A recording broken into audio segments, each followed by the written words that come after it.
Yes, you already know what it is. Two of the best bad guys in the biz. I go by the name of Steph Ronin, and that's my main man, Aaron McKee. What up, y'all? And we are your 4-4 Heelz. And we'd like to welcome you to Word on the Street, sponsored by Woo Energy Drink. Kia. Hell yeah, y'all. We got 4 different flavors, baby. Try them all. Try them all. Drinking that Woo Energy right now, baby. Let's go. All right, bro.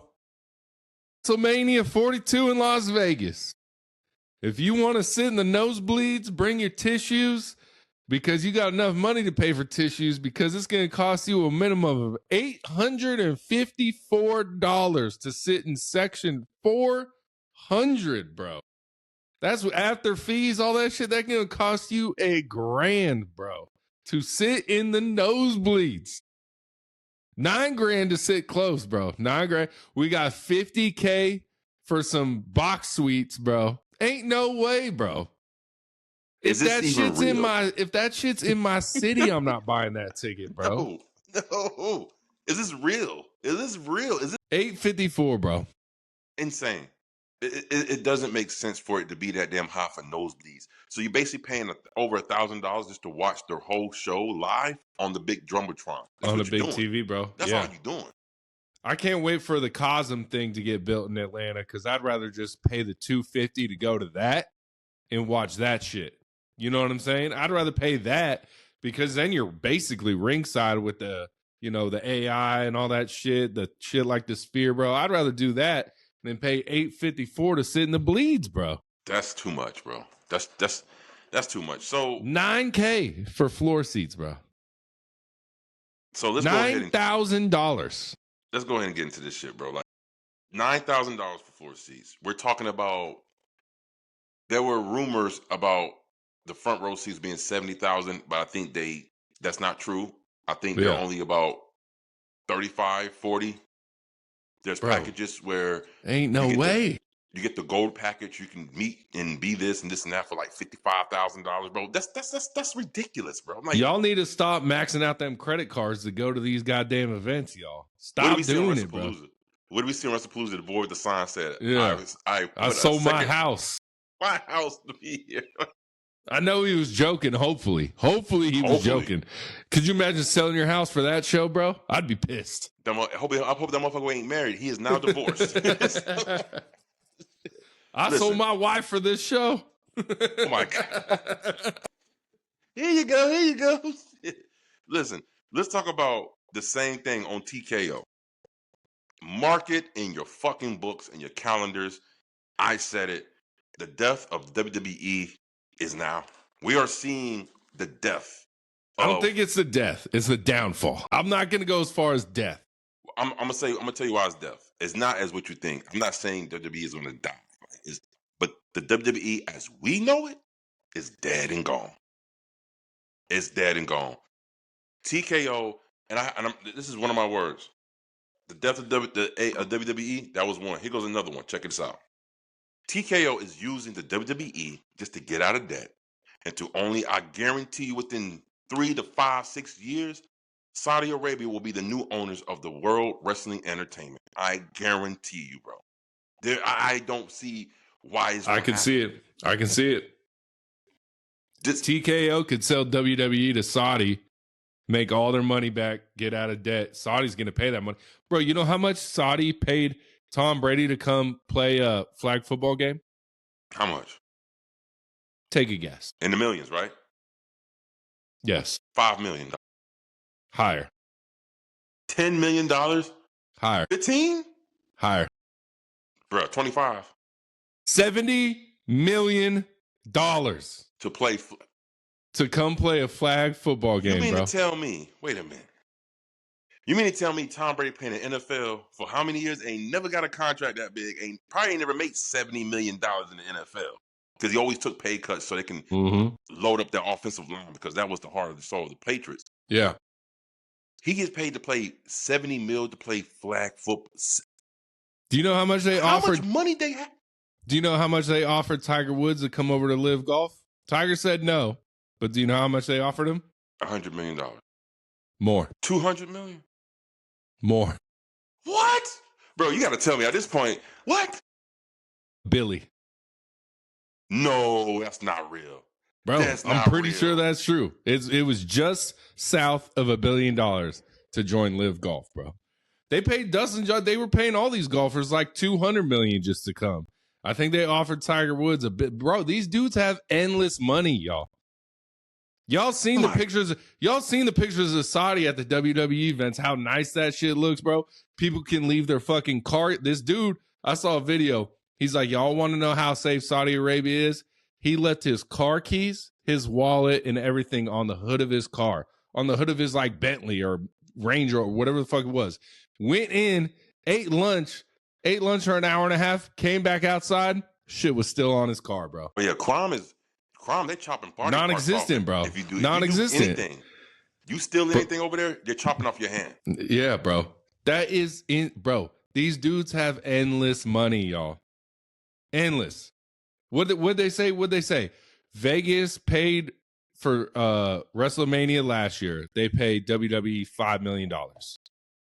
Saudi paid for Royal Rumble coming up this February January. $250 million to bring Royal Rumble. So how much they pay for WrestleMania? I think it was like $35 million. I think it wasn't as much as Royal Rumble because I don't know why. Because maybe the deal was with Royal Rumble. We're giving you $250 for the Royal, and kind of like a thing. But bro, these guys have endless money. By the way, Saudi, the 404 Heelz would love to be a sponsor of Riyadh's. Yeah, we'll put your logo right there. We got some spots. We got spots. We got plenty of spots. Look at this, bro. We got plenty of spots back over here. Oh my God, you passing out money like handbags and shit. What? Bro, man, crazy. But so that's my thing with Saudi. And they're talking, Shawn Michaels said there's no amount of money that'll make him get back in the ring. Boy, what? There's no amount of money, bro? Saudi wants you, Saudi's getting you, bro. That's why I think this WrestleMania in Saudi is going to be good for nostalgia, because I do think we're getting The Rock. The word on the street, that's getting finalized coming up. Stone Cold said he's starting to get in shape. Like, it's going to be a big nostalgia WrestleMania, which I don't know if that's good for WWE. I don't know if that's good. Because usually you want, like, not one-off matches at WrestleMania. It's either the culmination of a story or the start of it. You know what I'm saying? What they always say. Right. But, bro, it's going to be a good WrestleMania. People are going to hate on it. It's going to be an entertaining WrestleMania. But, I mean, it's a year and some change away still. You know what I'm saying? So, this is why, like I said, I really feel like when TKO get out of that, how many $3.6 billion debt that they have, and they use the WWE to pay off that debt and use it, they're going to sell it. They're going to sell it. I just don't see TKO being in the long game with the WWE. I don't. Now, I do see TKO being in the long game with UFC. Yeah. Yeah. Not WWE. So they're going to basically raping our industry just to pay off their debts for another industry. And then they're going to sell it to somebody who don't really know what they're doing. So, with that being said, here goes another word. And I've seen people online say this, so this is not an original take. I would like to see AEW kind of program that WrestleMania in Saudi. Have a big event on home soil. And literally just ram. It's here in whatever state. Then I guarantee that shit's going to be sold out. Atlanta. Woo! Hey, better yet.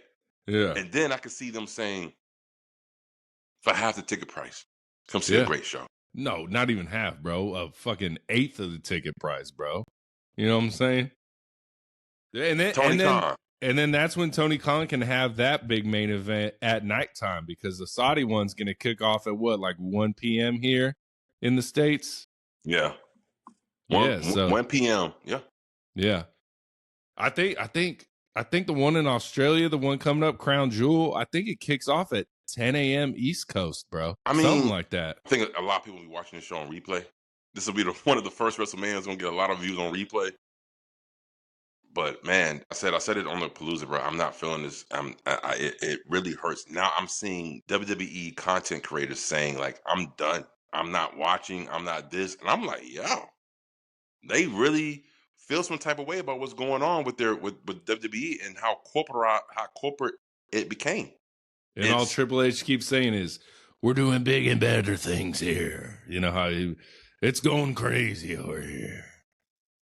Are you ready for some more bullshit? That's what Yes, for some more bullshit. Oh my God. My hands are tied. That's exactly what he's doing. Stitch. For some of that oil money. Yeah. You know what I'm saying? God dang, man.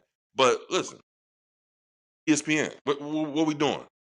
Yeah, there was bro. A lot of complaints about you couldn't get the show. The show was this and that, and then people got to pay extra when you already have a cable provider, bro. ESPN, what we doing? And then it turns out ESPN is turning around and putting bad reviews on WWE shows. My boy said, "See," and that's what you brought up. You brought up ESPN. We remember we filmed last week the WrestlePalooza shit, and Joe Tessitore was on ESPN and said Brock and Cena are going to be the main event. Nah. Word on the street is ESPN changed the main event and made sure it was Cody versus Drew and put Cena. So not only TKO and ESPN are kind of intertwined a little bit with, all the UFC and all that. Right. But now what? Fucking Triple H has to listen to what ESPN wants, what TKO wants instead of what he wants. You know what I'm saying? Yeah. Was there any kind of reason why they wanted Cody and Drew after They just wanted the belt last. The belt. Which makes sense. It makes sense, but that's John Cena. That's Brock Lesnar. Two bigger names than Cody Rhodes and Drew McIntyre. We love Drew. We love Cody. But Brock Lesnar, John Cena are the two biggest names in WWE right now, wrestling, besides Roman Reigns, but he's currently off TV. Man. Now we got, not only have to worry about TKO, now we got to worry about ESPN. Yeah. It's like that dude on Sister Wives that has like all 5 wives. You got to satisfy all of them, bro. It's hard, bro. You know what I'm saying? Ain't enough Bluetooth going around. Oh, boy, bro. What you got next, Ooze? All right, bro. We're going to go to, we'll keep it WrestlePalooza. JBL says people love being negative, and that's why all the bad reviews of WrestlePalooza. And I love JBL. But hey, bro, maybe the show just sucked. Bro, how about that? How about people don't love to be negative? People love good. That was the worst PLE this year from WWE. And we can't. And now you're like, oh, well, they just love being negative. No, we hype it up here. We hype it up here on the 404 Heelz when it's good. We say it like it is when it's shit. And WrestlePalooza was shit, bro. It wasn't good. Stephanie Vaquera, Io Sky was the only highlight of the match. That's it.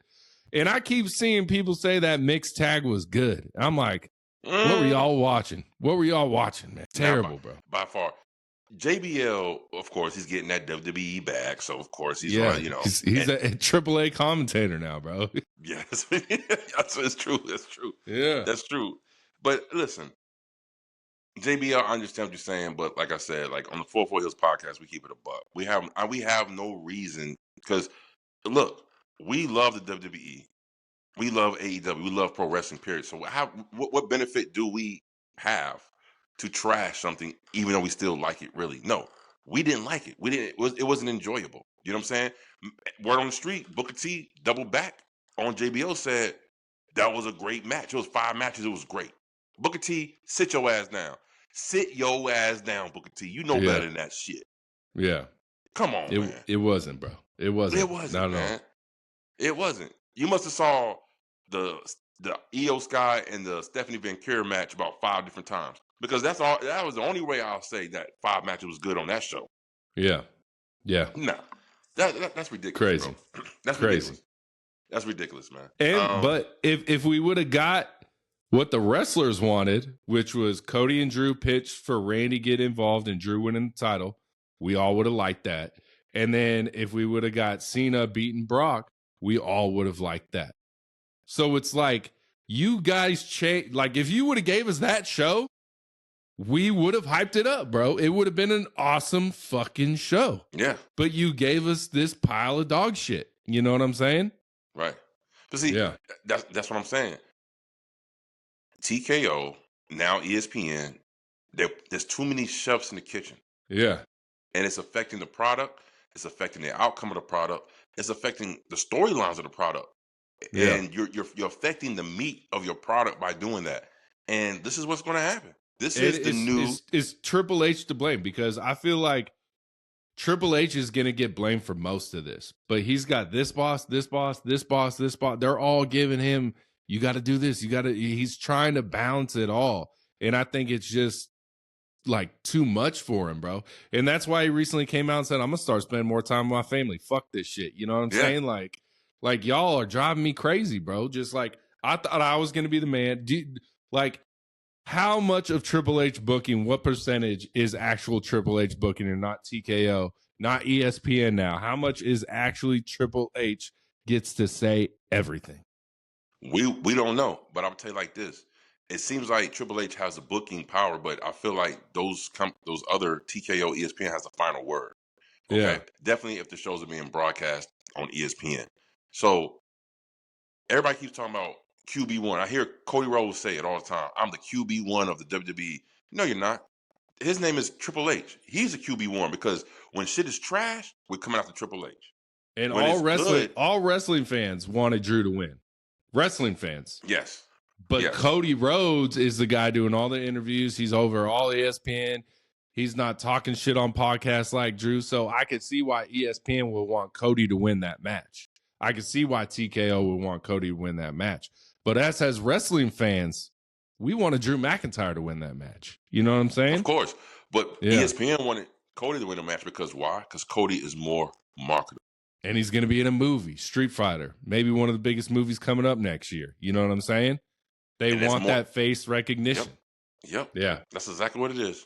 That's exactly what it is, man. It's a damn shame, bro. It's a damn shame, bro. Get your TKO out of my WWE, man. Please get it out. Get it out, man. What you got, Oos? You go, bro. You go, bro. Yeah, you okay. Go. Well, let's go. Let's keep on with the same thing. Triple H open monologue on WrestlePalooza. So what has WWE telling us for so many years, man? Saying we're sports entertainment, we're not a sport, and this and that. Well, damn, as soon as they get on ESPN, which is a sports channel, Triple H open monologue wants to try to convince us to unthink the shit they've been drilling in our heads for years and say, this sport. We are sport. Sports is entertainment, and entertainment is sports. They're trying to intertwine everything. We're just as good. We are just as good as the NFL and the NBA and everything. We're a sport. But damn, for the longest you was trying to convince us that you're not a sport. Make it make sense, Triple H. What's going on, man? He got new bosses now, bro. You got to change the narrative, bro. The ESPN tell him to do that. Yeah. They're like, shit, we got to switch it up, guys. We can't say that no more. ESPN said, look, the only way we'll sign you guys if you was more sports-based product. But then if that's the case, ESPN, then you should have signed AEW. Yeah. You should have signed AEW. Because they still, to this day, they still show the win-loss record from every person. But you got to read the title. So because sometimes they say, within his last overall, 20 matches. Sometimes Dynamite, sometimes Collision only. Yeah, they switch it up. They switch it up for sure, bro. So what do you think about the open monologue for WrestlePalooza with Triple H and the old ESPN stuff? And, I mean, my audio was kind of fucked up, so I might have missed some of it. You know what I'm saying? I might have missed some of it. Because ESPN and WWE used to work together back in the day. Yeah. Oh, yeah. They were on. Wrestling was on ESPN. Pro wrestling was on ESPN. But it was those times where, the kayfabe was so damn strong. The lines are so blurry. They didn't know it was real. They didn't know it was real or scripted. Yeah.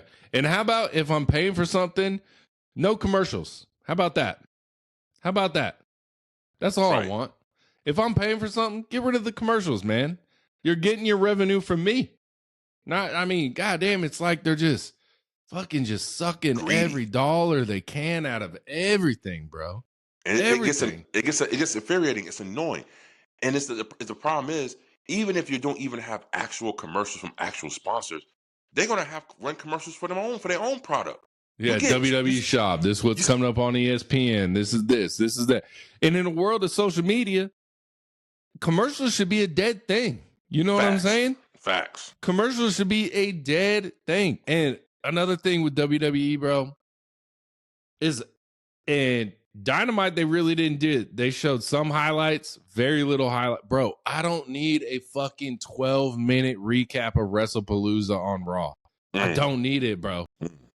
And I'm glad I fast forward. I'm like, oh, I'm so glad I'm not watching this live because I can just fast forward. Like, I don't need to watch WrestlePalooza again. Like you, but they're doing it for the common fan. They don't care about the real fans no more. No, they don't. That's my thing. They don't. Yeah. This goes into my next thing. Word on the street. MVP. Like I was telling you the other day, the grassroots fans are being ripped away from the industry, and that's what I'm saying. They don't produce their shows. They don't organize their shows for real wrestling fans like us. They doing it for the casual fans. They want to be casual. But like I said before, this happens before. You put so much emphasis on the casual fan, and the casual fan eventually will abandon ship, like they always do. Okay, once the Renaissance era and the popness and the new smell, the new car smell is wearing off, they're gonna leave. Yeah. And then who's gonna still be here? The pro wrestling fans. And then you got to go back to making those happy. But guess what? Now you're causing more damage than you're causing more harm than anything, because now you're losing your real pro wrestling fans, which is the grassroots of your company, which is the grassroots of this industry, and you're losing them because of this bullshit.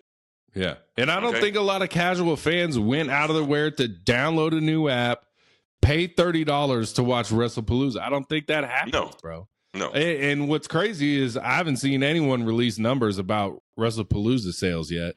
Haven't seen shit about that. Quiet as kept, because we don't want to know the numbers. It ain't that. It's been almost a week, guys. Where are the numbers at? So let's go ahead and toggle back on that right here. Check this out. What did we see yesterday morning? John Cena. I don't make the matches. Everyone want AJ Styles. AJ Styles answering and everything. And all of a sudden, Triple H comes out of nowhere with a tweet. AJ Styles versus John Cena at Crown Jewel in Birth. All right. And okay. You said it's a work, right? You said it was a work. It's a work. It's damage control. It's damage control for the backlash that they received from WrestlePalooza. We got to give them some. You understand? Triple H and TKO, mostly just Nick Khan, the damn devil, they have this opinion about wrestling fans, and it's not good. They feel like they can give us a birdseed. Here, we'll take away so much from you, but out of that power, we give you a birdseed in here. You'll eat it up, and you're going to love it, and you're going to forget about all the bullshit. Because that's all what happened. I seen it change yesterday on social media. It was WrestlePalooza this, WrestlePalooza that, bad. And all of a sudden, this came out. Oh, my God, this is great stuff. Triple H is doing it again. Booker of the Year, blah, blah, blah, blah, blah, blah, blah. Man, how gullible is the wrestling fans? Or should I say, how gullible is the WWE fan base to go off and to take that shit and run with it? Like, you just forgot about a whole shit show, a whole fuck buildup of WrestlePalooza just because you got AJ Styles versus John Cena. And this is a good makeup. That we're getting this match. But I don't think we're getting a John Cena appearance until Australia. I don't think we're getting an appearance, bro. He only has 4 or 5 appearances left. Yeah. So but I'm excited for this match. But is it going to be like their previous matches? Probably not. But is it what the fans want? Yes. Well, because Triple H, he's trying to save face.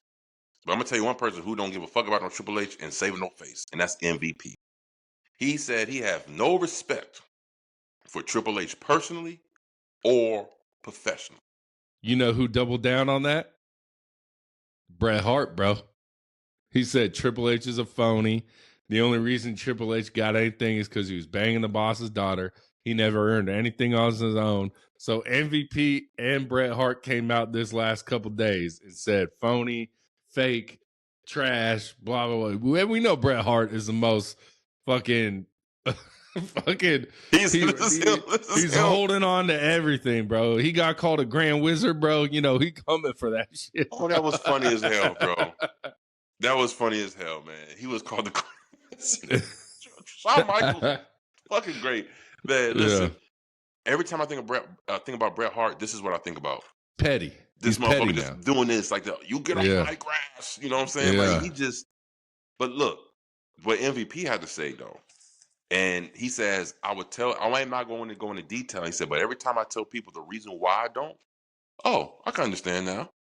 Yeah, I'm excited to hear what it's going to come out eventually. He never says why the reasons, but he said he don't respect him professionally or personally. I see MVP at a bar, I'm sending shots his way, bro. I'm like, let's get drunk, MVP. And spill the beans. Let me know why you don't like the motherfucking bean. Yeah. Tell me, bro. What's up? What's up? Oh, shit. What you got? All right, bro. We'll keep rocking with ESPN. So Triple H is on there. Stephen A. Smith does his top 5 wrestlers of all time. Come on. His number 1 is your boy, Bill Goldberg. And Triple H goes in on Stephen A, bro. He's like, how you have Goldberg number 1? He's like, this is what Stephen A does. He likes to troll. He likes to get reactions, and he's getting a reaction from me, bro. How do you feel, Stephen A, Goldberg, number 1 wrestler of all time, bro? That's crazy work. Crazy work. If you guys don't watch ESPN or don't watch First Take or anything, they always have Stephen A's top 5 list. Stephen A's list, right? Keyword, Stephen A's list. Yeah, like our personal route, Mount Rushmore's. Thank you. Stephen A got a personal route, and he got Goldberg on that motherfucker, bro. But you know one thing I can say about Stephen A, he's always been a Goldberg fan. He will always mention Goldberg when they talk about wrestling. He will be like, Goldberg was my guy. So this is nothing new. So, but for the fact that Triple H to shit on Goldberg, to bury Goldberg on ESPN, because I guess he feels some type of way how Goldberg was talking that shit after his retirement match. You know what I'm saying? Oh yeah, bro. Oh yeah, it was redemption time, bro. This is a rib. You know, I don't know if it's not a rib. This is get back. You know what I'm saying? It's a receipt. It's a receipt. This is what it is. I didn't have a problem with his list because it's his personal list. There's something just like me. Just like I try to tell people, like I gravitated towards Goldberg because we all did, bro. Back then, everyone loved Goldberg back then. Stop. If you hated Goldberg back then, you was crazy, bro. Yeah, everybody did. But it just now he was because the biggest of the thing ever. Yeah, he was hot cakes. Matter of fact, sold out the Georgia Dome on a Monday night Nitro. The Georgia Dome, not the basketball stadium, the Georgia football stadium. The fact that people still have this disregard for Goldberg because between Bret Hart is so beloved, and whatever you say about Goldberg, not as much anymore, bro. Well, not as much. He's killing himself right now. He's doing it to himself. Yeah, you know, by coming out of the woodwork and always saying some bullshit. Just out of the woodwork. Yeah. AEW wrestlers, I don't know about them. They're not really super. Even though he's been on AEW. Come on, bro. Yeah, I mean, your brother is being honored in AEW. Something that his wife Owen Hart's wife feels so bad towards WWE that she'll rather go to AEW and have the Owen Hart Open Tournament, have the Owen Hart Foundation, and allow them to use the likeness of Owen Hart on AEW, and he ain't spend now one day in AEW. Yeah, it's another way to dig the knife in. Exactly. So no, bro, Bret Hart. But damn, to get on Stephen A like that because he won Goldberg at his first match, that just tells me like Triple H. I'll be honest with you, Triple H look like a fucking like a dickhead, bro. He looks like it. Like he looks like he's emotionless. Stephanie be at home just I want some affection. He's like too busy to work. I gotta work right now. I'll send you the Undertaker ringside, baby girl. We've been knowing each other for a long time, right? Awkward ass segment on fucking WrestlePalooza shit, man. Yeah. Bro, and speaking of, I didn't even write this down, but so Undertaker's new podcast, he got rid of his boy and then replaced him with the wife, right? I didn't even write this down. Yeah, but they was doing like fan questions and shit on the recent podcast, and all of them were like, why you got your wife on the show? Her neck looks skinny as shit. Like a good bro. They was going to town on Michelle McCool, which shout out to her. She was great. She was great. She had great matches. She could throw some punches. She could do all that in the ring. Divas champ, all that. But has the show fallen off now that the wife's on there? Absolutely, in my opinion. In my opinion, the show is way worse because like it bro. And then Undertaker's like, "This is my direction. If you don't like it, this is America. Deal with it." Blah blah blah, which is his right too. But man, the show was better with. I forget the guy's name right now. I'm blanking on his name, but it was so much better with him on it, bro. Because you know why? He was a true wrestling fan, bro. Exactly. He was the wrestling fan. And he's the one that got Undertaker to start doing podcasts, bro. Yes. Well, I'm pretty sure Undertaker and him, they parted ways with a nice little Savage package. So I'm pretty sure he got his money. Yeah. But, man, hold up. This was all WWE. This was all WWE doing it, you know? It was the E fucking switching them out and stuff. Or should I say TKO? Yeah. Did you see the same question? It was Undertaker, or it was 6 feet under with Mark Calloway with the other guy. Matt something. I want to say his name Matt. And now it's 6 feet under with the Undertaker. So like they're even using his name like so. Crazy. That's smart. Bro. Crazy. Because by them using the Undertaker's name. No, you're good. By them even using the Undertaker's name, now it becomes official property. His podcast become official property of by them using Mark Calloway, that's his name. It's more of his podcast. They were just promoting it because it's the Undertaker, but now this is a WWE podcast now. So that's more corporate shit right there. And the Saudis paid money to have Undertaker come over in full Undertaker allure for a fucking soccer game to present a trophy. That's how much money Saudis got, guys. Bro, it's insane, bro. Hold up, bro. Wait a minute. When it was asking Michelle McCool's questions, and it was saying something about her neck, the camera pans to Undertaker, and he had to hold back every laugh he had. Did you see that? Did you see it? It was like his neck. He was like, "Yo, bro, don't laugh. You won't get divorced." Yeah, don't laugh, big dog. Don't laugh, bro. Oh my god. Yeah, but it was point out the obvious, bro. I've always thought that same thing too. I'm like, damn, her neck look old as hell, bro. Yeah, she got the old. Hey, neck. She got to do them neck exercises. She had that old neck. Her face looked good. Her body looked good, but that neck, that's hard to work out, ain't it? Yeah. All right, bro. Before we piss off all AEW fans, I know that was a lot of WWE to start the show. Let's get into a little AEW, bro. Let's get it. AEW. Tony Khan said he might keep all the pay-per-views at this 3:00 start time because it is helping his sales in the UK, which makes a lot of sense. Where's All Out every year? UK. And bro, I mean, sometimes I work on Saturdays. Sometimes, I work generally every Saturday.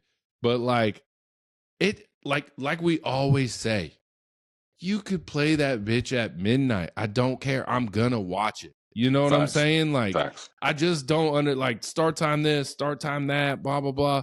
Yeah, I'm not gonna watch it live, but like, I'm gonna watch it. You know what I'm saying? Yeah. So if it's 3:00 here, what time is it in the UK? I think it's like 8 p.m. I think it's like around 8 p.m. Yeah. So if it's 8:00, if it's 7, 8:00 here, then it's. Let's look it up right now. It's 2:30 here. What time is it in England? In 7:30. Yeah. So if it starts 3 here, it starts 8 in UK. Wow.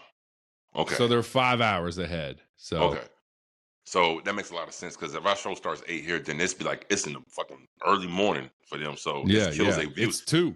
All right, wait. Was my math 5 hours? If it's 8 here, then it's 1 there. Yeah. Yeah. So no one's. Yeah. Yeah. So I remember when I was in Iraq and shit, I was watching the Super Bowl at like 3:00 in the morning, bro. Yeah. Sleep, wake up, watch a little bit of Super Bowl, sleep, wake up. You know what I'm saying? So you gotta do what you gotta do, bro. You know what I'm saying? I mean, that's just Tony But it Khan. does make sense, bro. We're gonna watch it in the US if it's at 3, and then UK gets to watch it at 8. That makes sense to me. You know what I'm saying? I mean, it's a smart move. Well, I mean, what Tony Khan said this year, 2025, he's going to focus more on the international branding across for AEW, and that's exactly what he's done. We've seen more international shows in the history of AEW. Like and all I don't like it. Pay-per-views. Think about it. Toronto was All Out was in Toronto. All In was in Texas. But before that, they had I don't like it. I don't like all these PLEs, pay-per-views leaving America, bro. I'm not a fan of it, bro.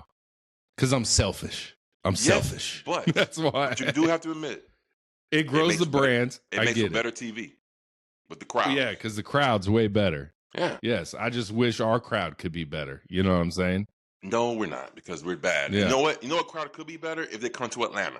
AEW, if you come back to Atlanta when they bring a pay-per-view, I guarantee you it's going to be off the chain. Yeah, for sure. Atlanta for sure. is a pro You could have it in city. the Braves. You could have it in the Braves Stadium. You Hell could have no. it in. Why not, bro? Hell you no. wouldn't want the Braves Stadium? Nah, you been there? A little nice outdoor event, That little ass stadium, that shit is small as hell. That's a hitter stadium, bro. I've never been to a Braves game because I don't like baseball at all. But I've been to the Battery. That's a cool area to, like, you know. There's no area around Mercedes-Benz and Allstate that kind of have that, like, hyped up. All the fans are together. All the bars everywhere. You know what I'm saying? I give you that. Yeah, you're right. Yeah. I give you that. And it wouldn't be bad. A little nighttime, you know, a little nighttime atmosphere out in the you know, Georgia heat in the daytime is bad, but when it gets nighttime, it feels pretty good. You know what I'm saying? Yes, but I really prefer to have them pay-per-view at the State Farm Arena. Sell out the State Farm Arena. It'll be so good on TV. Or Mercedes-Benz. It's got to be they could sell all in. Yeah, that's what I'm saying. They could sell out. I think there's potential that in Atlanta, with the fans we have here, in Atlanta, guess what? Busiest airport in the world. That means you can get a flight to Atlanta all the time. No layovers, no nothing. You come straight into Atlanta. This is where the layovers happen. You know what I'm saying? So I think you could do a full gear and it would sell at Mercedes-Benz Stadium. Full gear. Or Wrestle Dream and All Out. Definitely an All In will sell out. Yeah, but I think you could do one of those four. I think what was the Revolution? I think Revolution would sell out Mercedes-Benz, bro. If you want double or nothing, how about that? Yeah. I think double or nothing? I think you got a chance, bro. I think you got a chance. I'm here for it, man. I'd love to see I'd love to see a Dynamite in State Farm Arena, the Hawks Arena, bro. I think it would do pretty good. It would do great.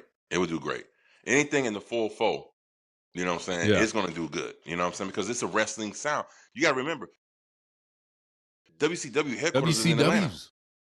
Yeah. Like, this is the birthplace of WCW. Crockett. TNT, TBS, Atlanta. That's what your belts are named after, y'all. Yeah. Come to Atlanta more, AEW. Fuck.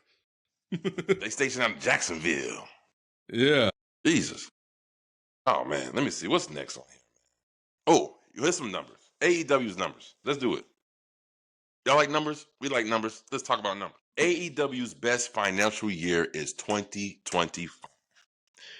With profits with plus 61 mil to 76 mil. So far this year, revenue, the most profitable year since AEW has came into existence.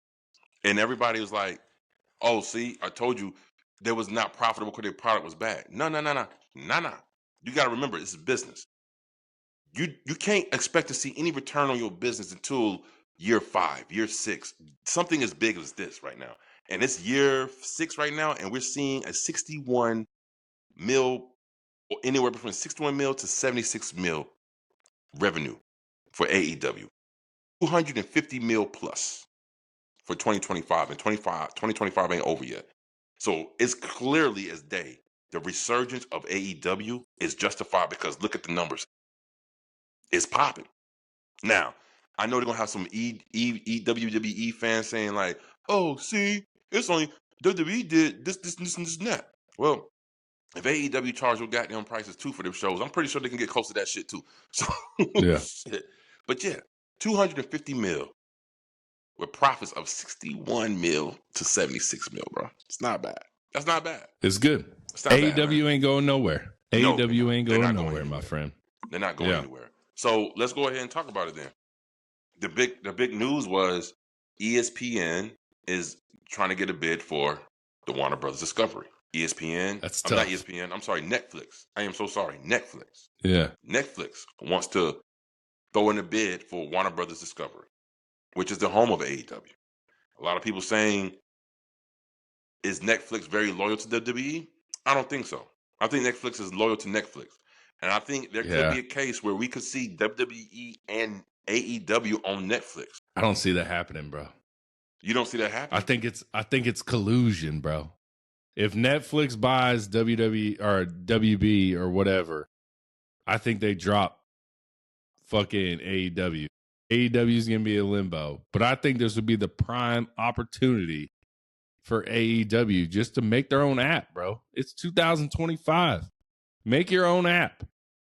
I will pay $20 a month, $30 a month just to watch Dynamite, Collision, and all your PLEs. As long as you don't charge me for them fucking PLEs on your app, bro. Why not? So you're saying WWE tried the app. It was just before apps really took off. You know what I'm saying? Before the net. Yeah, because WWE did it.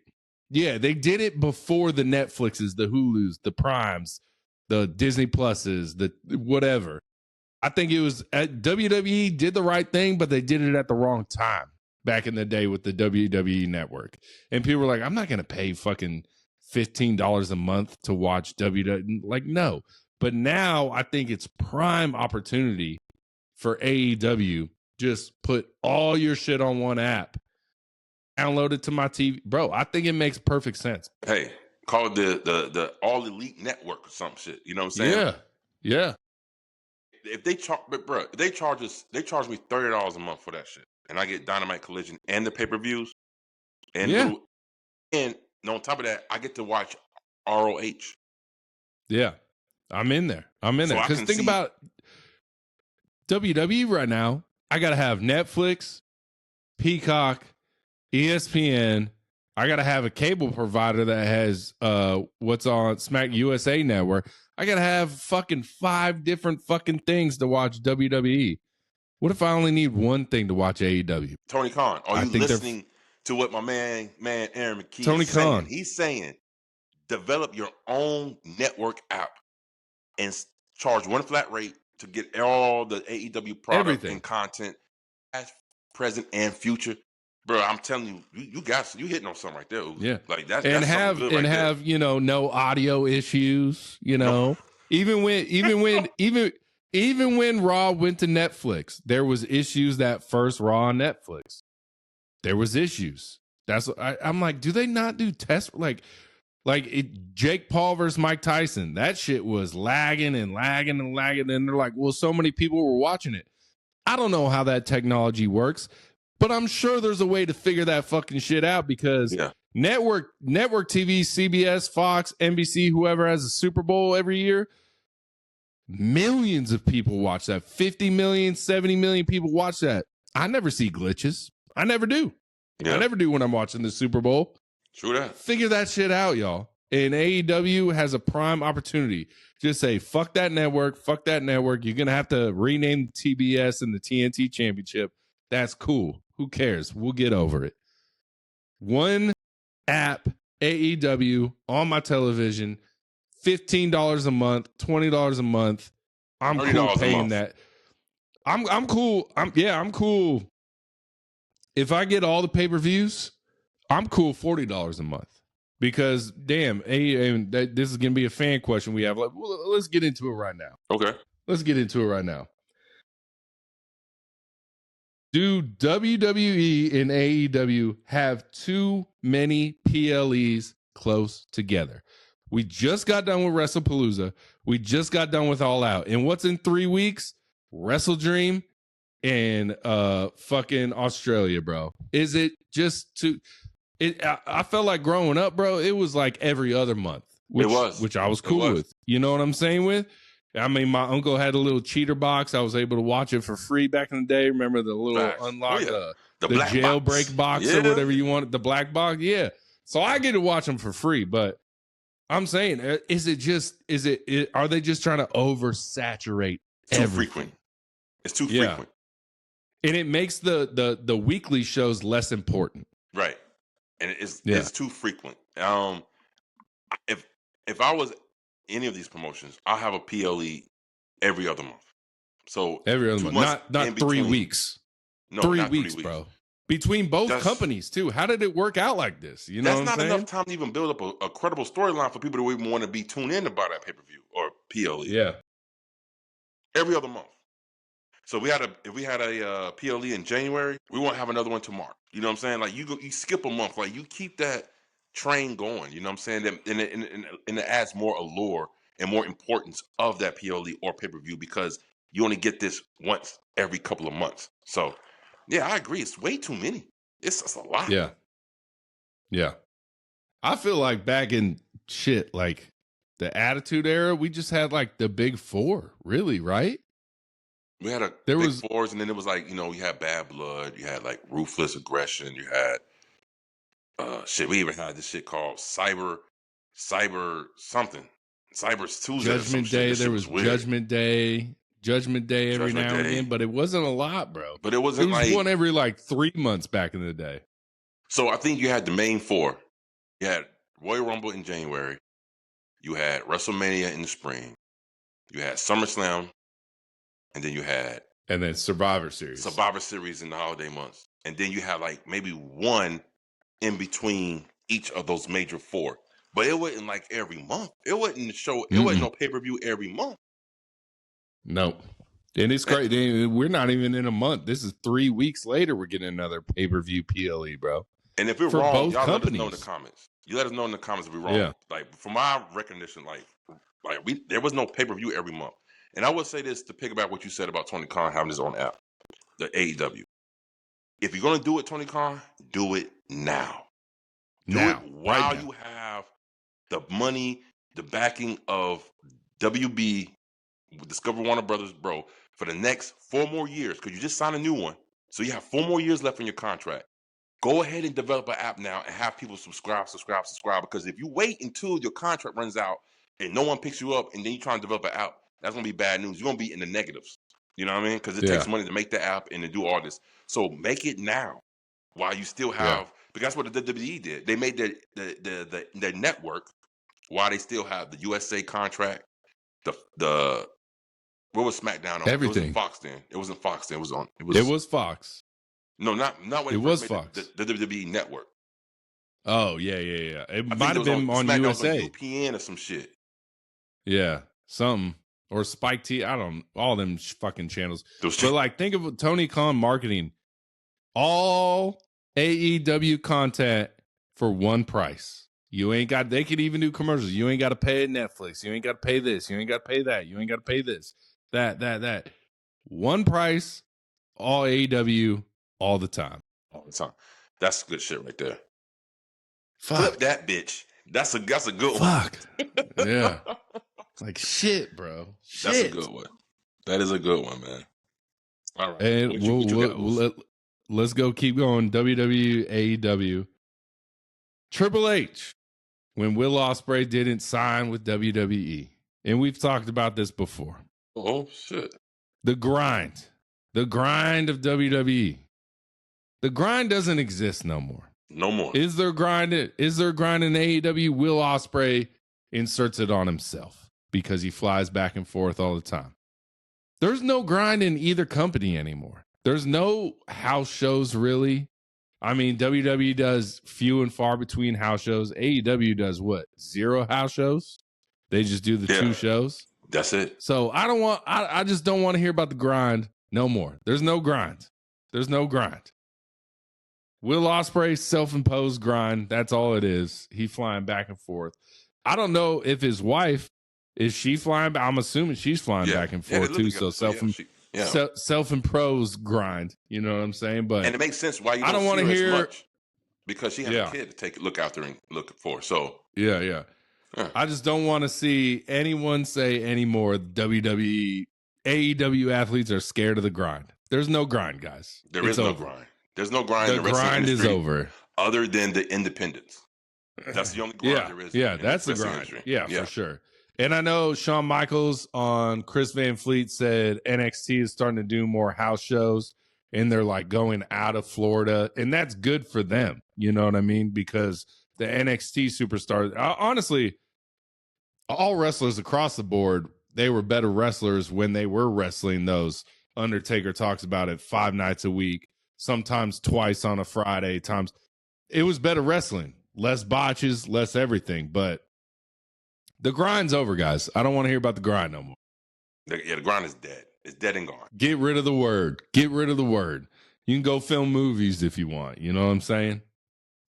6 years ago, 7 years ago, I'm sorry, at this point, it's pretty much almost 7. But AEW 6 years. changed. Dynamite, bro. Dynamite. 6 years this Wednesday. 6 years, okay. 6 years ago, Dynamite this Wednesday. AEW changed the fucking pro wrestling industry, okay? And we want to talk about the feeling of the birth of AEW. Let's talk about the TV deal heard around. This is the reason why we're in what we're in right now in wrestling history. Like, this to say some miraculous thing happened and AEW is non-existent no more, which I don't see happening. I really don't. Because they have way too much backing money of their own money to keep this shit alive. Yeah. 2, I think Tony Khan is in it for the long game. He is trying to carve out his own stone in the pro wrestling history. AEW is in there, you know? And I know people like Eric Bischoff and other promotions, they're upset because this dude came out of nowhere and started a wrestling promotion and then got a TV deal immediately on a major network of TNT and TBS. I'm asking the listeners, give me your feeling, your thoughts of when you first heard there was an AEW coming about initially, before you heard about the TV contract. And then tell me your thoughts after the news broke that TNT has picked up AEW for Dynamite at the time. It was no Collision, just Dynamite. Just Dynamite. The TV contract heard around the world. Because I'm going to tell you one person who really heard about that shit. Vince McMahon did. They said Vince McMahon didn't take AEW seriously until they got that major network deal. TV contract heard around the world. AEW. My feeling when I first heard of AEW, to be honest with you, I was like I don't know, I was like many other people. I was strictly just WWE because at the time I kind of stopped That's watching. all it was. That's all it was. No, wait, because there was another promotion that I was heavily into more than WWE. It was TNA, like the height era of TNA, like Spike TV, Main Event Mafia, Fortune 4. You had AJ. They had everybody over there. And it was good, riveting TV, and it was like they actually went against Raw on Monday night. They tried to start another Monday Night Raw war. Yeah, war. Yeah. But the only problem is, as many surprises TNA had for that show, the first counter booking I can remember from WWE is when they knew that TNA was going to go against them on the Monday night because they had Hogan, Bischoff, Hall, Nash. They had Jeff Hardy. That Hogan run in TNA was trash, bro. Trash. Horrible. But it was brought eyes to the product. But so what did the first counter program that I can remember? What did WWE do? They said, we're going to bring somebody we never had on TV so long. Who are you going to bring? We're going to bring Bret Hart. And then they're going to start off the show between Bret Hart and Shawn Michaels in the middle of the ring. Everybody, y'all remember that, right? Y'all remember that? So, yeah. They forgave each other. They forgave each other finally. You know what I'm saying? So, I just want to say to all the listeners, what was your initial thoughts? What did you feel about AEW getting that major contract, and then all of a sudden, the major four at the time was Cody, the Young Bucks, Kenny Omega, Jericho was actually involved in that. This is before Moxley was even introduced. Moxley didn't even come out until their first pay-per-view. You know what I'm saying? So this was the contract heard around the world. Y'all listeners, y'all let us know what you felt about that shit. Just reminiscing. This is one of these talking points. Open up the dialogue. Yeah. Now, I will say one thing that pissed me off on Dynamite. When Tony Khan goes and introduces the women's tag team matches, or the tag team titles, they announced Tony Khan as the founder of AEW. Ooh. Disrespect. So disrespectful. Disrespect. I know Cody is in WWE, bro. Stop it. Cody is the founder with the Young Bucks, with Kenny Omega. Yeah. Stop it, bro. Don't say Tony Khan is the founder of AEW, bro. That is mad disrespect. Yeah. I agree. I really agree. When I heard that, I said, excuse me? Excuse me? No. They put on AEW pay-per-view before Tony Khan was even involved, bro. You know what I'm saying? No, But yeah. It's right. And speaking of AEW, I don't know if anybody noticed this. I noticed it on All Out, and then I noticed it again on Dynamite. Why? Oh, why is that ring so much more smaller than it normally is? It was on All Out, bro. That ring was a little petite, if you Dynamite will. too.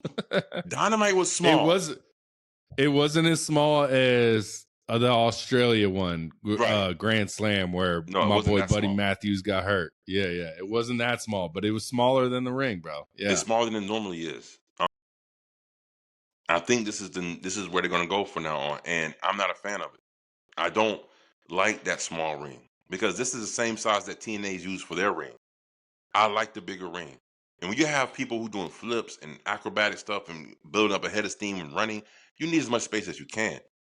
And definitely and that ring doesn't just, matter of fact, the Bandino and Gates of Agony tag match, it kind of threw me off because the ring was so small.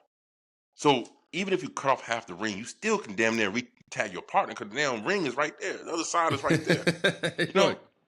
Got you.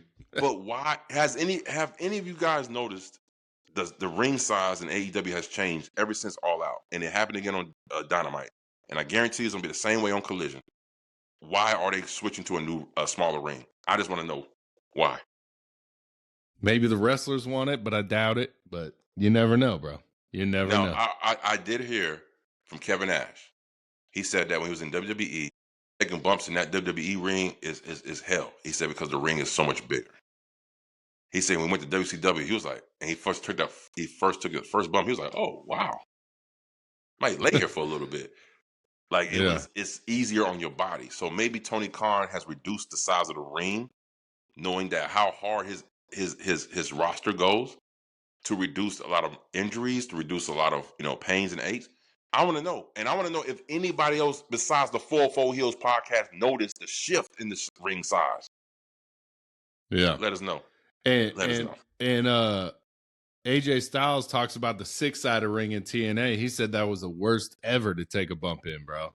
He said it was terrible. There was no give anywhere in that match.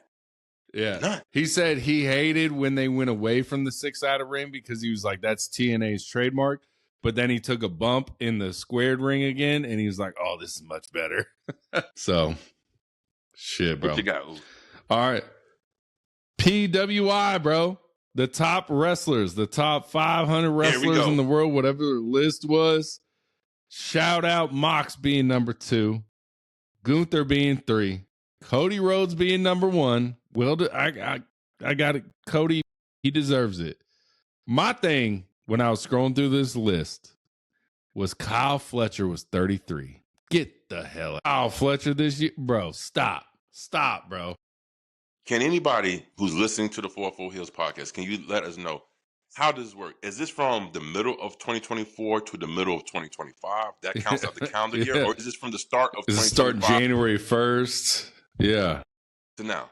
Is that what it is? I don't know, bro. I don't know when the rating is, but because Cody, 2-time champ, he's been number 1 both last year, this year. Roman, I don't know where Roman was. He wasn't even on the goddamn wasn't top 8. Wasn't even in the top 10. Crazy, bro. Will Ospreay, number 10? Will Ospreay, number 10? Who knows, bro? Who knows? I don't even think Swerve was in the top 10, was he? Yeah, Swerve was like 7 or 8. Okay. Yeah. So my question is, why does Cody Rhodes number 1? Because since 2025, he ain't did shit. He's the face of wrestling, bro. He's the champ. He was a champ except for when Cena won a little bit. I would dare say Hangman has did more in 2025 than Cody Rhodes. I would say Jon Moxley has done more than Cody Rhodes. I wouldn't say Hangman has. Yes, I'll say that. Matter of fact, I think Jon Moxley should have been number 1. Yeah. I think so. Moxley, besides Roman should always be number 1. Hold over. Roman should be, as long as Roman wrestles one match, he's number 1, baby. If y'all watch the show, y'all know Roman is Aaron's guy. What Roman is to him is what Killer Kross is to me, or Killer Kross is to me. So it is what it is. But damn, bro, like, and it had one Japanese wrestler on there I've never heard of.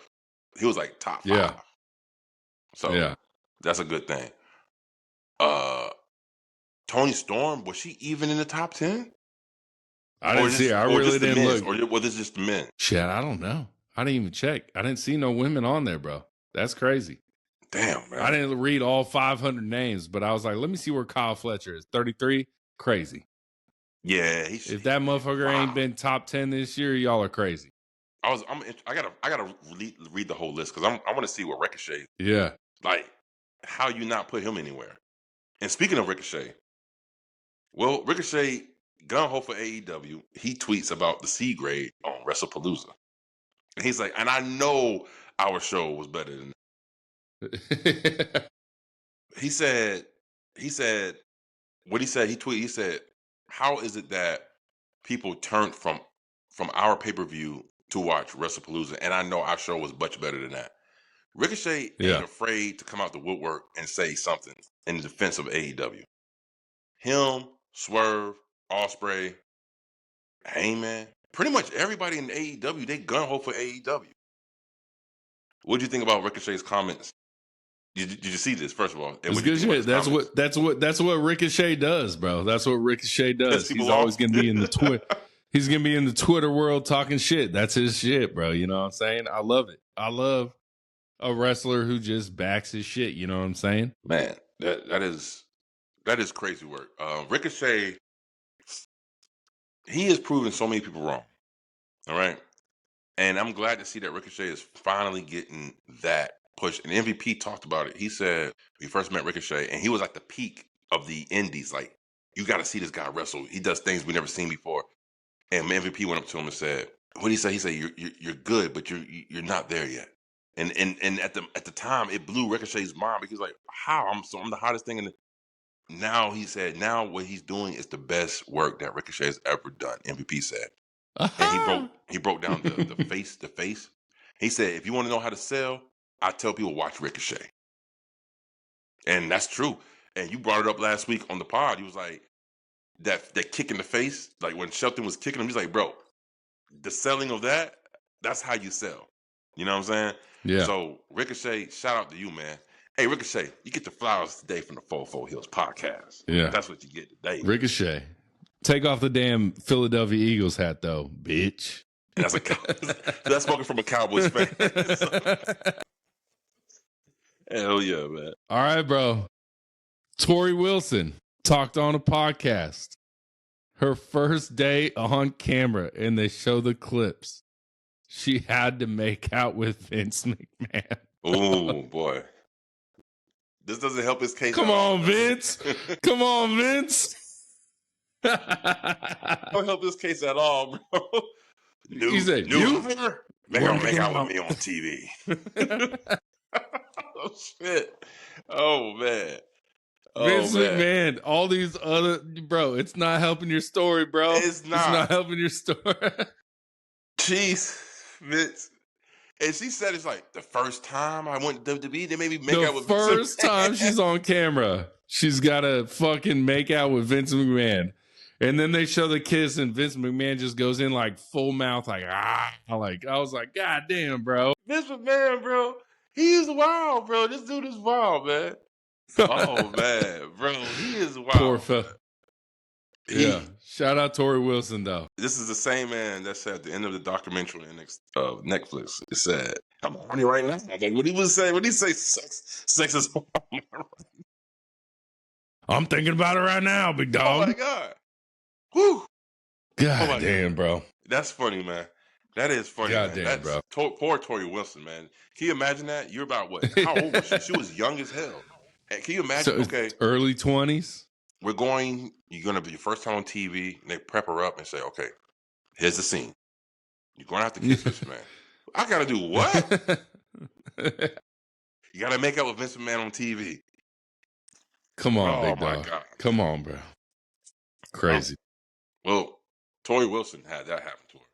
But another former WWE diva at the time, female wrestler, TNA great, Gail Kim, decided to come out the woodwork and start talking shit about Rio, saying basically she can't take Rio matches believability because she's too small. And I'm like, wait, what? Gail Kim, you act like And you're the biggest person she in the also room. said the camera.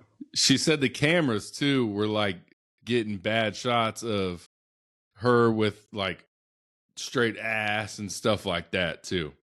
She was like the camera was like getting shots of her that were unbecoming of her, you know, type shit too. I didn't understand what you meant by that, because Rio, she wears like a little skirt, but ain't like she got some real panties on underneath. It's like some wrestling tights underneath. So her ass like some bike shorts or whatever. Yeah. So like, what is she talking about? That's what she said. Well, that's what she said. Guess who came to Rio's defense? Kenny Omega. Kenny Omega. He says another splits for someone trying to get the TKO bag. Yeah. Oh shit! Kenny Omega had time that day, boy. He did not waste no time, to the point to where Gail Kim had to retort back and say, "Oh, I'm sorry, or I offended and this and that." And from the last time I heard, she's not even in TNA anymore. Well, I don't know. Did you see? I know we don't watch NXT, but I saw the clips. TNA invaded NXT, right? Finally, I don't know if she was part of it. Matt Cardona was part of it, which I'd love to see. I'd love to see that. My boy, Matt Cardona. But someone posted, it was so funny online. They were like, this ain't TNA invading NXT. This is old NXT motherfuckers invading new NXT. Because it was like a bunch of old NXT stars that are now in TNA invading NXT. Yeah. It's just WWE always just promoting themselves, man. It was crazy. Matt Cardona, though, shout out you, bro. I want to see you on the main roster again, man. I really do. Cardona, he goes where he pleases. I think he makes more money just doing spot appearances here and there than having a sign That's what he said. With somebody. So yeah. Well, speaking of Matt Cardona, you know Matt Cardona had a beef with somebody a couple of weeks ago. Matter of fact, he had beef with my man Killer Kross. Speaking of Killer Kross won the Defy Super Heavyweight Cup in a crazy match. And I'm sorry, against whoever he had an opponent was, big man. I can't remember his name. Crazy match. And then he followed up with another crazy match with my boy Holiday. His last name is Holiday. And it was a great promo, great match. It was actually on Thriller TV. Now you can see it on YouTube. You see this match with Killer Kross. It's good stuff, man. Killer Kross right now, man. And Scarlett is getting physical back in the ring. She's going to have her first match coming up here soon. It's killing it in the indies, bro. All the shows are sold out, bro. And Killer Kross, We Want Kross shit is still alive and well. And he's still making merch. He's still doing things. I don't think it's alive and well anymore, bro. Look, I think WWE fans in general have moved on. I think WWE fans ain't really. I think we moved on. I think WWE fans. I think they moved on, bro. Well, WWE fans, if they moved on, that's fine with me. I mean, just like they moved on from R-Truth. You know what I'm saying? So again, I really feel like it's not WWE fans that always supported Kross. It was the damn pro wrestling fans that support Kross. Yeah. So again, WWE fans have moved on. They're done with Kross, bro. I feel it. It's sad. It's sad. The way TKO is running their business and the way how everything is unfolding, I just feel like WWE fans ain't real WWE fans right now. I think it's just more casual fans. That's what I think it is right now. I think it's whatever WWE gives me. It's like, okay, so like you're an Atlanta Falcons fan, right? You're an Atlanta Falcons fan. I'm a Cowboys fan. Yes, sir. If you ain't on my team, I don't give a shit. Like Micah Parsons in Green Bay, don't care about him no more. Jeez. Bye. Yeah. Younghoe Koo, he on the Giants now. You don't care about him no more. No one cares. We're loyal to that brand. You know what I'm saying? And that's how WWE fans. As soon as you gone, we can make a big stink about it that you left for a little bit. You know what I'm saying? But once you gone, I'm back to just focusing on WWE. You know what I'm saying? Right. Yeah. That's how I feel. Like, so Man, I think me thinking it was a work is dead and gone now, bro. Like, I don't think I mean, he might come back, he might not in the future. I mean, I still think there's a world where he comes back eventually. But this whole arc it's dead, bro. It's dead. Well, that's because Unless he comes back at the Rumble. well, we always said that because it's his road back to Sin City, Las Vegas, WrestleMania. But I will say this: it just shows me how much of bandwagon fans that's in the E. But that's what I'm saying. You're a Falcons fan. I'm a Cowboys. We bandwagon. We ride for our team. You know what I'm saying? And if he ain't part of the team no more, deuces, as you say. But that's different because you're a fan of the logo on the side of the helmet, not the name on the back, because it's a team thing. It's not like a pro wrestler. Pro wrestler, there ain't no team. It's just a pro wrestler, right? So, but that's not how WWE fans are. Like, I'm gonna be honest with you, bro. Like, I was this close, and I only couldn't go because my DM decided to take a trip to Hawaii, so I had to be at the store. But I was this close for going to New Jersey to see Killer Kross versus Holiday at the Killer Smoke Show. Me and my lady was planning. She was gonna go with me. I was gonna take a little trip for 2 days and go watch the show, but I couldn't do it because my district manager, wanted to go take a holiday. So, which is fine. I don't care. But I wanted to go travel to see Kross and meet and greet him and politic with him. You know what I'm saying? So, if you're a fan of this wrestler, you're gonna travel to go see him if you really rock with him. But all this is telling me Killer Kross, show up to Deep South Wrestling, big dog. Come through, bro. Come on now. Come on here. All right. What else we got here, man? Well, that's actually all of my words, Oos. Yeah. All right. I got one that ties into a question because they're coming out with a Macho Man biopic in the works. That's a word on the street. Really? Bro. That's what I hear. Hold on. That's what I hear. Let me ask you this. Do you remember about Chris Hainsworth? You know who that is? Thor? Oh, Chris Helmsworth. Helmsworth, okay, yeah. He was supposed to have a Hogan biopic. And it's supposed to come out. They canceled that shit. because of what they canceled it. So let me ask you a question, man. Yeah. Would you rather see the Hogan biopic first or the Macho Man biopic? Probably the Hogan for sure. Yeah, really? Hogan. Yeah. But that's one of the questions I got for you. If you could see a biopic about any wrestler in history, who would you want to see? Razor Ramon, Scott Hall. Oh, Razor Ramon. Yeah. That's a good one, bro. I like to see Scott Hall. Without a question. Yeah. Scott Hall biopic. What about you? Yeah. I think one I would love to see, which it's crazy for me to say, but the ending's going to be bad, but Chris Benoit. Ooh, yeah. Yeah. The ending's going to be bad. Or Eddie Guerrero. That's one that I would love to see. That's another bad ending too, but yeah, go ahead. I'm just saying, if I'm a Hollywood agent, if there's a movie I want to make, it's the downfall of Chris Benoit. You know what I'm saying? Like what led him? It'll be a CTE story because we all know he had CTE, all that shit. So I think that would make a lot of money in Hollywood and stuff like that. But also Eddie Guerrero, obviously, because that movie ended tragic. But one that's still going strong right now is my boy, Ric Flair.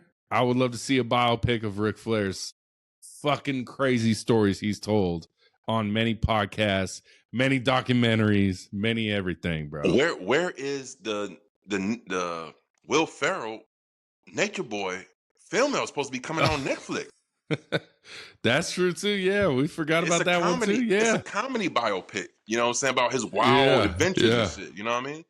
So the plane ride from hell or whatever, the one they were taking, all that shit where he gets naked and got Ric Flair. We need the biopic, bro.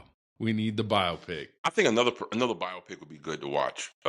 Tony Storm's rise and ascension from being nobody. It's too early. It's too early for a biopic on that, bro. The story ain't finished. No, it ain't finished, but shit, it can leave off right when she's popping at the height of her career. Yeah, yeah. I think another biopic would be good. the Elite biopic. Kenny, Cody, The start of the Young AEW, Bucks, basically. the start of AEW, bro. Yeah. That would be dope. So yeah, biopics are great. We need more wrestling biopics. Hollywood, come on, man. Yeah. A Vince McMahon biopic. Oh, Vince McMahon biopic. Yeah. That'd be great. Wow. Crazy. That's a good one. HBK biopic. That's a good one, bro. Taking the pills. You know Hollywood loves the drama. You know what I'm saying? I got one for you. Give me a Paul Heyman biopic. That'd be a good one too, bro. Yeah. That's a good one. Nice. That's a good one, bro. There you go. All right, bro. I want to throw an underrated, overrated, properly rated at you. Let's get it. And this stems from Bryan Danielson. On the pre-show to All Out, he says Mercedes Moné is better than 96 Ultimo Dragon right now with the belt collector. So, is Mercedes Moné properly rated, underrated, or overrated right now? I think she's properly rated. I think she's properly rated. Properly rated at the moment. By us, she's properly rated, but overall, she's underrated. Well, yeah, to them, she's underrated, but to us, I think she's properly rated. And it's funny because for Danielson to say that, and I can see where he's coming from, because Ultimo Dragon did have 10 belts, but it was no such thing as social media. It was no such thing as anything like that. So like now, even with Mercedes, we don't even have to see it on TV. We still can see reels and clips, how she won the title and everything. There's promotions on social media. So based off that there's more exposure for her run with these championships, I think that is why it's better than Ultimo Dragons. Because it was like one Monday, he was on Monday Night Raw, he had like 3 belts, and all of a sudden he came back and had like 8 more. I'm like, what the fuck? Where did these come from? You know what I'm saying? So yeah, I think in that aspect, yes, it's better. But damn, to us, Monet is properly rated, but to the outside world, yes, she's definitely underrated. People still shitting on her like she's boo-boo, she's not. That don't make any sense. Yeah, she's hogging the spotlight. No, she's not. She's sharing the spotlight. She's putting people. She tweeted the picture of the women's tag team belts with like star eyes. Like, let me go get some more belts, bro. Wow. Damn. Could you imagine if they did that, bro? The hate they would get, bro. But who would be our tag team partner? Pick a tag team partner. That's a tough one, bro. Athena. I know. Word on the street. It's not even written down, but it came to me right now. Word on the street is Mercedes Moné wants to build a faction with the Rebel sisters, with the Renegade sisters, Renegades, yeah. So maybe she's the manager for the Renegade sisters that have the titles. And so everybody, see, it's my prime point. To everybody who say that Mercedes Moné doesn't put people over, she wants to build a faction with women who are normally known as jobbers, and she wants to make them a thing. And you tell me that she doesn't want to put nobody over? Stop the shit. Stop it. All right, bro. Last fan question. Should WWE do an AEW style pay-per-view to prove a point? AKA, instead of 5 matches, a bunch of promos, just do an all-out 9, 10 matches, 3, 4 hours, banger after banger after banger after banger. Not only should they do it, they should try to blow AEW shit out the water. They should tell the wrestlers, you know what? All that shit we be telling y'all not to do it. Like, let's make do what y'all want. Let's prove a point. Let's prove a point. I think they should, bro. I think it will be fucking popping. I think it'll be great, man. Yeah. So I would love to see it. I would love to see how they do an AEW style pay-per-view. Like, match after match after match after match after match. Just keep it going, bro. Bangers throughout. WrestlePalooza sucked. We'll say it again. WrestlePalooza was trash. See, the thing is, it's not like the E don't have the talent to put on a show like that. They got plenty of talent. They have plenty of talent. What, when we went to Evolution, probably the best pay-per-view of the year, what was there, 7 matches? Yep. by far. Yeah. By far best pay-per-view of the year for them. So You have the plan, y'all. Y'all have the plan. just execute it. Figure it out, guys. Yeah. Yeah. All right, Live and bro. direct. Word on the street. Word on the street. We done. That's all we got. That's all we got, y'all. Hour 20, Like, hour 30. comment, subscribe, drink, woo, energy. Drink. Right there. Right there. Most definitely. Till next time. All right, y'all. Peace.